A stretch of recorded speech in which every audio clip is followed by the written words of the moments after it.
AK fans கொண்டாடுங்கப்பா. உங்க காட்டுல ஒரே மழை தான். இந்த வாட்டிலாம் மிஸ் ஆகாது போல. ஐயோ வேற மாதிரி இருக்குதப்பா இந்த டீசரு. 10ஆம் தேதி ஏதோ இட்லி கடையை வேற எடுத்துன்னு வராங்களாம். இந்த டீசரை பார்த்துட்டு இட்லி கடையை கொஞ்சம் ஓரமா தான் வைக்கணும் போல இருக்குது. இல்லைன்னா இந்த பசங்க அச்சு நொறுக்கிடுவானுங்க. இந்த மாதிரி மஜாவா ஒரு கலர்ஃபுல்லான படத்தை தான் ஏகே சார் கிட்ட இருந்து அவங்களோட ஃபேன்ஸ் வந்து எதிர்பார்க்குறாங்க. ஆனா ஏகே எல்லா படத்திலயும் குட்டாவே இருக்கணும்னு நினைக்கிறாரு.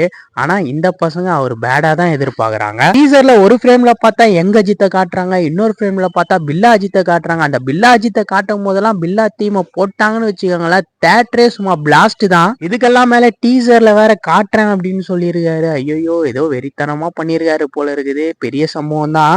ஜிவியோட பீஜம் டீசர்ல வெறித்தனமா இருக்கு. ஆனா இதை விட பல மடங்கு பெட்டரா படத்துல அவர் பண்ணியிருப்பாரு அப்படின்ற ஒரு எதிர்பார்ப்பு இருக்கு. இந்த படத்துக்காக ஆதிக்கு பயங்கரமான எஃபர்ட்ஸ் போட்டிருக்காரு அப்படின்னு தெரியுது. ஏன்னா குட் பேட் அக்லி அப்படின்ற அந்த டைட்டில போடும் போதே அதுக்கான ஒர்க் வந்து நல்லா தெரியுது. ஆக மொத்தத்துல ஆதிக்கோட ஃபேன் பாய் சம்பவம் ஏப்ரல் 10 வெயிட்டிங்ல இருக்கு. ஸோ எல்லாருமே டீசரை பார்த்துருப்பீங்க. டீசர் எப்படி இருந்தது அப்படின்னு கமெண்ட்ல சொல்லுங்க.